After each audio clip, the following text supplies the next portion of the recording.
Hello, my name is Bryce Tubbs. With me today is Octavia E. Vance, aka OEV. She is the big sis of your ships and the Harriet Tubman of your sex life. I am so excited to have this conversation today. Thank you so much for coming on the show today, OEV. Oh, you're so welcome. Thank you for having me. It's a pleasure to be here. You know, those three simple letters are so hard to say if you're not used to it. You definitely got to get used to it. Yeah, I just drank some water, has like some lemon in it, so I was like, it was so hard to do the introduction. But you know, all jokes aside, before we get started and go any further, for those watching, if you're watching from any location that is outside of our free community, I just want to personally invite you inside. It's taken a tremendous amount of time and energy to create such a positive group of people who want to see each other succeed. So if that is what you have been missing in these times we're in, come and join us by clicking the link above or below. It's probably one of the best places to be. Now, OEV, what was life like before you got into coaching? Really, what was the catalyst that brought you into the space?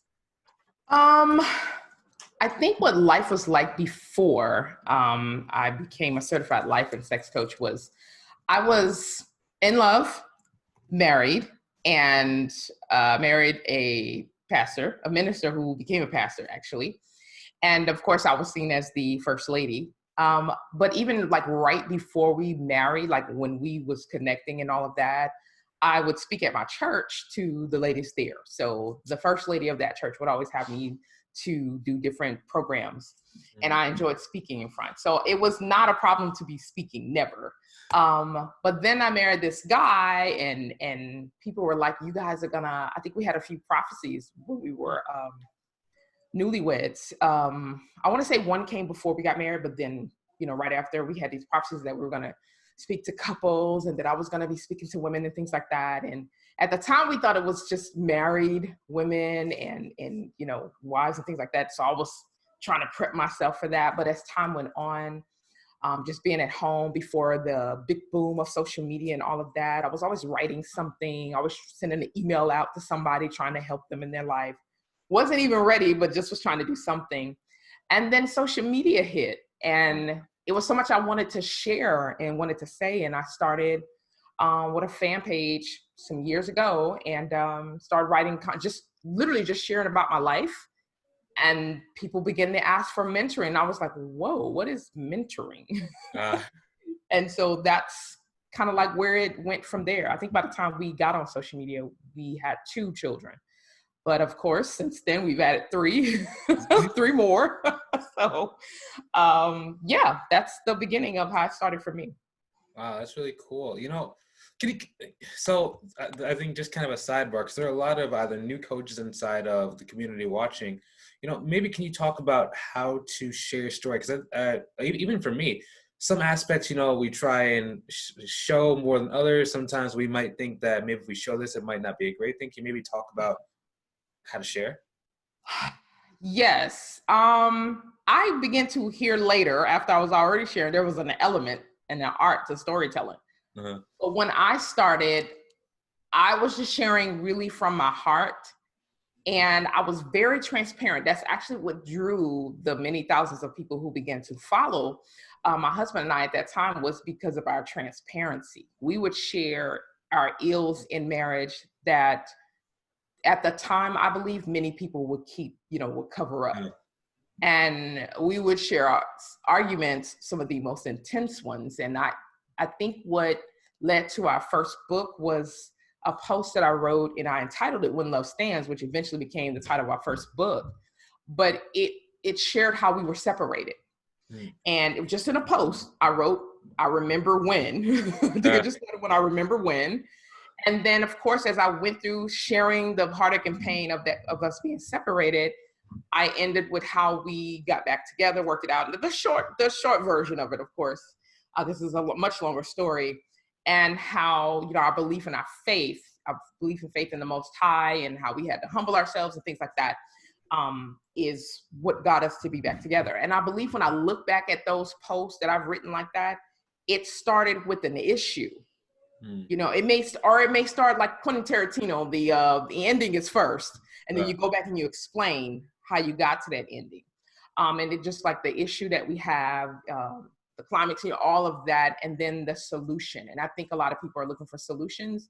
And before I knew there was a way that you write, just based off my love for English and writing, I believe that at the end, there was always something. I could not end a story with something that we overcame or we triumphed in some way. And I think that gave a lot of people hope. So I think that's when storytelling, that we can't just leave people hanging.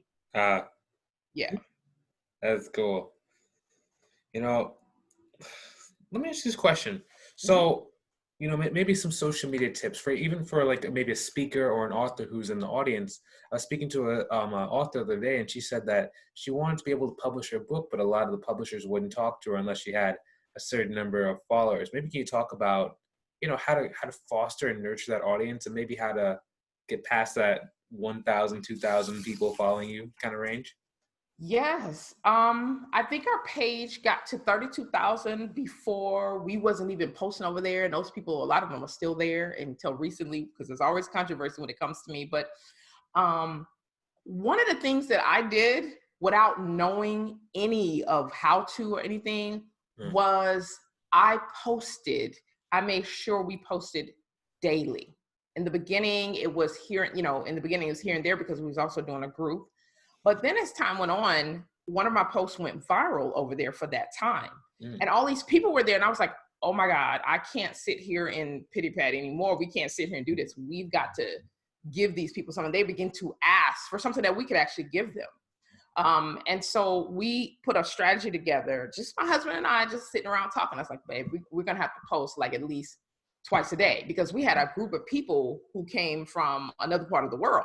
Oh, wow. Who were up when we were asleep, and others were up when we were up. So we began to post twice a day, stories from our lives, from a male's perspective, from a female's perspective, from a husband's perspective, from a wife's perspective. And that's what people wanted to hear. You'll have a lot of women that's doing a lot of things online, and they don't oftentimes hear from the husband. So it was like the biggest thing was to hear what my husband had to say about things. And so we posted twice a day, one for the people over there, one for, you know, people over here. And then they began to consume all content. And it was consistency was the key. Consistency is how we built that page up. Nice. That's cool. You know, let me ask you this question. So, you know, right now, and a lot of people are either in quarantine, coming in, coming out, staying in. Maybe what's been some of your biggest takeaways from the time period we're in? The opportunities that's out there. That when this all first happened, I don't think any of us knew what to expect, what to do next. I think we were all kind of fumbling, like, what am I going to do? What am I going to do? I don't know. Then there was a lot of fear. We were afraid. Because it was a pandemic. They were talking about people getting sick and dying. I actually had a Facebook friend. Now, she did have other underlying conditions, but I remember she did a video before she passed, and it showed her barely being able to breathe, all the symptoms that they talked about. It was her in the hospital, and she did a picture of her the next day. And then that was the last post from her. And the next thing you know, her daughter was coming on saying that she had passed. So I knew this was real, but it was like, what do you do during this time? And I'm so thankful for mentors. Pam Perry is one of my mentors. I'm so thankful for mentors because she sat with me when I texted her one night and was like, this is actually an opportunity. Everybody's home now. More than ever. And you already love going live. You already have an audience. You already have this, and that. Well, they need you, and you need to give them something based upon what's going on in your field. So as a certified life and sex coach, what could I do? Sex. Sex during the coronavirus, sex during what happens when you have to stay apart? What if you don't want to get pregnant during the coronavirus? You know, I have 5 kids, so I know how to, my youngest is 5, so I know how to go for a little time without getting pregnant. So I turned those things of my life, or those things that I began to see, into things I could share on, and we started going live more than ever, more than before. And so I think it was just an opportunity that presented itself of something we can do differently and reach people that need to be reached, because people are at home trying to get their minds off things. And so this was one way. You can do some form of entertainment. I saw DJs doing all type of things, or you can create some content, which is simply a post on Facebook is content. Post on IG is content. think you're muted. I was muted, Yeah. so I wouldn't interrupt you. But let me ask you this question. So now that you've kind of come up with this like clarity, and you know where to find mentors and all this peace now, maybe can you talk about what the vision looks like for you in the future, for as far down the road as you like to think or talk about? Yeah. I have a mentorship program that I do from frustration to liberation. So my ladies, my insightful professional women of faith, this is for them and for those who are struggling in their sexuality as far as being sexually repressed, really religiously sexually repressed. Yeah. Because I talk about protecting your sexuality from even the modern day church, and how the modern day church is actually filled with a lot of men running it and who don't know the needs of women. And they may try to know, but overall they really don't know. That's why they oftentimes think that they're protecting us by telling us, don't do this, don't do that, don't do this. And it's such an imbalanced message because men don't get the same message. Yeah. So they're frustrated. Many of them are single and frustrated. Like, what do? I'm horny. I'm getting older. I'm this, I'm that. And then you have wives who are told, hey, if you don't please your husband, he could leave. He can get someone else. But then when you're the one in need, you just have to pray, pour oil on the pillow and things like that. So I have ladies who are very frustrated in their sexuality. And so I have a program for that, from frustration to liberation. Now, that's a mentorship program. It's high end.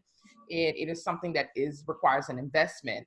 But also my team and I are presently working on a membership for those who may not need the up close and personal mentoring, and they just want to be a member and come on once a month, and we get on a Zoom and we talk about the issues that are bothering them. They get in the hot seat and share. So I have that opportunity and that option too for those ladies who are also dealing with things in life: struggle love, struggle sex, and even a little bit of struggle money. So that membership, it's for those ladies, those professional women of faith who, professional women of faith are a little bit different than just other ladies. These ladies are like, I love God, I love church, I love, this, that. I can't just walk around here and say what I want to say and do what I want to do, but they suffer a lot in silence. So I'm that vocal voice piece for them. And I'm like, come on into the room, as Tabitha Brown would say, come on into the room and let's chat about this, and let's get you from your struggle to get you success, from your frustration to your liberation. So those are two things that I offer. That's a frustration to liberation program. And then there's the Shifts in Sex University. Oh, well, that's cool. Those are cool titles. Yes. That's my podcast a couple of years ago. And so we're bringing that podcast back, but we're attaching it to that membership so that people have that. Because my high end is only going to be open twice a year. They have to get on the wait list for that. But the membership, anytime, and get started. And then, let me ask you this question. So where can people go to either learn more about you, or where can they go to connect with you further? Oh, yes. My site is my name. They can find me anywhere on social media at Octavia E. Vance. It's octaviaevance.com, or whether it's on Facebook, Instagram, it's octaviaevance.com. And I think even Twitter. I don't really use Twitter a whole lot. Probably need to get a social media manager on that. But they can find me anywhere online at Octavia E. Vance. Okay, excellent. I just appreciate your time and just getting to learn and meet you and learn more about you today. Yeah, thank you so much. I appreciate this. Thank you for asking. You're welcome. For those watching, if you're watching this from any location outside of our community, once again, I want to invite you inside. It's filled with people just like OEV who are improving themselves and helping others do the same. I think she was saying earlier, in times where maybe we're separated, socially, it helps to have people who are on a similar journey to, either be a sounding board or to get advice from. So if that's what you're lacking in these times we're in, come and join us by clicking the link either above or below and join inside of our community. Now, hopefully you enjoyed watching this as much as we enjoyed creating it. Feel free to hit the share button so other people can get some great value as well. Have a great day. We will talk to you soon. We'll see you in the next episode. And we're done recording in 3 and 2 and 1.